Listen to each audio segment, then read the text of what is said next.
नमस्कार जोहार, मैं राजू और आप देख रहे हैं 24 झारखंड न्यूज। चलिए जानते हैं झारखंड की सुबह से लेकर शाम तक की तमाम बड़ी खबरों को।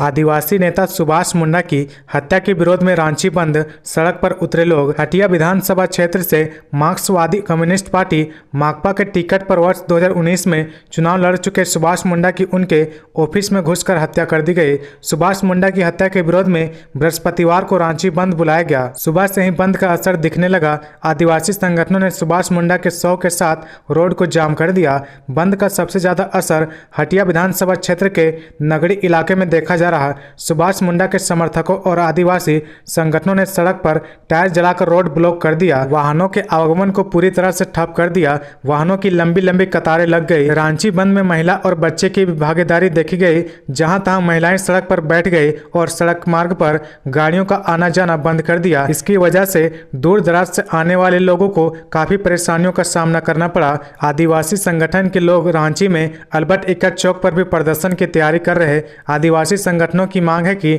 सुभाष मुंडा के हत्यारों को जल्द से जल्द गिरफ्तार किया जाए।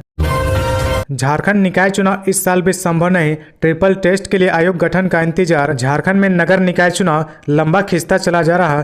2020 और 2022 में होने वाला चुनाव 2023 में भी संभव नहीं दिखाई दे रहा, क्योंकि निकाय चुनाव के पहले ओबीसी आरक्षण का निर्धारण अब कानूनी और संवैधानिक बाध्यता है। सुप्रीम कोर्ट के निर्देश के बाद से राज्य सरकार को ट्रिपल टेस्ट कराना होगा। इसके बाद ही ओबीसी का आरक्षण निर्धारण संभव है। ट्रिपल टेस्ट कराने की जिम्मेदारी एक स्वतंत्र आयोग को दी जाएगी। हालांकि राज्य सरकार ने झारखंड राज्य पिछड़ा वर्ग आयोग को ही यह जिम्मेदारी सौंपने का फैसला लिया है, लेकिन पिछड़ा वर्ग आयोग ही अभी गठित नहीं हुआ है। इसके अध्यक्ष जस्टिस सेवानिवृत्त लोकनाथ महतो के निधन के बाद से आयोग में अध्यक्ष का पद खाली है।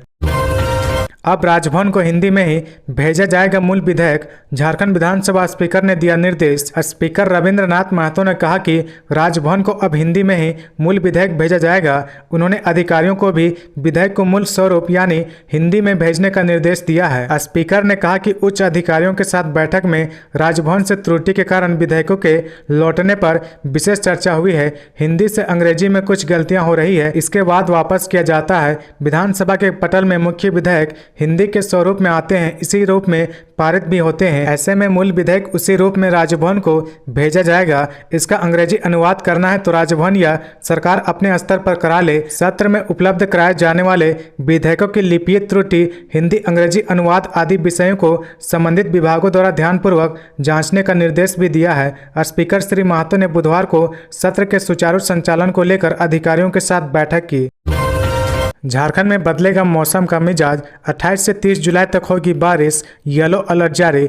झारखंड में इस बार अब तक मानसून धीमा रहा। मानसून की बेरुखी से प्रदेश में औसत से 48% कम बारिश हुई है। झारखंड के 7 जिले गंभीर सुखाड़ की ओर बढ़ रहे हैं। रोपनी नहीं होने से किसानों के मत्थे पर चिंता की लकीरें उभर आई है। हालांकि मौसम विभाग का ताजा पूर्वानुमान थोड़ी राहत देने वाला है। मौसम विभाग रांची के मौसम वैज्ञानिक अभिषेक आनंद ने बताया कि 28 जुलाई से झारखंड के कई हिस्सों में हल्के से मध्यम दर्जे की बारिश होगी। इससे झारखंड में फिर से मानसून का लौटना कहना गलत नहीं होगा। गुरुवार की सुबह भी रांची में हल्की फुहारें पड़ी, फिर धूप निकल आई। मौसम विभाग का पूर्वानुमान है कि आगामी 30 जुलाई तक प्रदेश का मौसम ऐसा ही बना रहेगा। आगे बढ़ने से पहले अगर अभी तक आपने इस चैनल को सब्सक्राइब नहीं किया तो प्लीज सब्सक्राइब कर ले, जिससे आपको झारखंड की हर छोटी से बड़ी खबर की अपडेट आप तक पहुँचता रहे।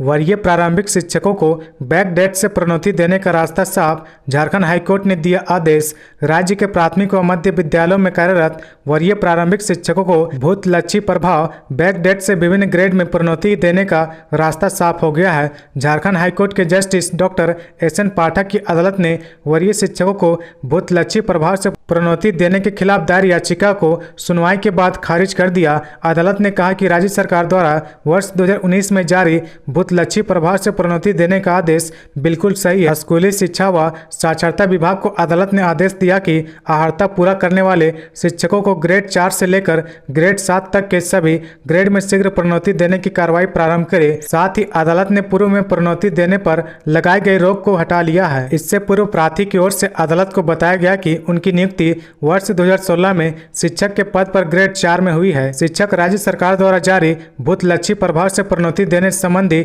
संकल्प से प्रभावित हो रहे हैं।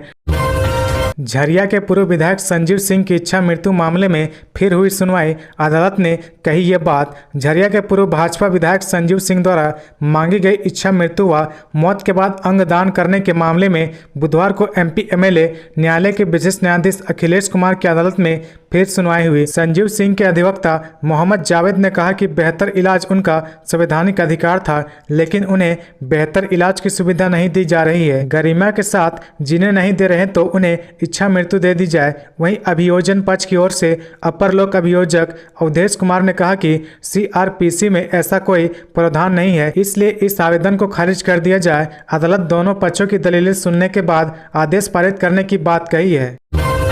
झारखंड विधानसभा मानसून सत्र को लेकर सत्ता पक्ष और विपक्ष की बैठक आज से।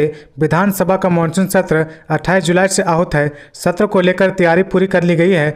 बुधवार को स्पीकर रविंद्रनाथ महतो ने विधायक दल के नेताओं के साथ बैठक की। बैठक में मुख्यमंत्री हेमंत सोरेन, संसदीय कार्य मंत्री आलमगीर आलम, मंत्री सत्यानंद भोक्ता, विधायक सरयू रॉय, कमलेश सिंह, डॉक्टर लंबोदर महतो और अमित कुमार यादव शामिल हुए। विधानसभा की ओर से भाजपा के मुख्य सचेतक बिरंची नारायण को बैठक में आमंत्रित किया गया था। हालांकि स्पीकर की इस बैठक से भाजपा दूर रही। पक्ष विपक्ष की बैठक में स्पीकर ने दल के नेताओं से सदन सुचारू रूप से चलाने का आग्रह किया। स्पीकर देवेंद्र नाथ महतो ने कहा कि छोटे से सत्र का अधिकतम सदुपयोग होना चाहिए। हम विधानसभा के कार्यालय की समाप्ति की ओर हैं। ऐसे में सदन के अंदर ज्यादा से ज्यादा जनता के सवाल आने चाहिए। स्पीकर ने राज्य के आला प्रशासनिक अधिकारियों के साथ बैठक कर आवश्यक दिशा निर्देश दिए। सत्र में सुरक्षा से लेकर सुविधाओं का ख्याल रखने को कहा गया। विभागों को समय पर प्रश्नों के तथ्यपरक जवाब देने का निर्देश दिया। सत्र के दौरान आला अधिकारियों की उपस्थिति सुनिश्चित करने का भी निर्देश स्पीकर की ओर से दिया गया है।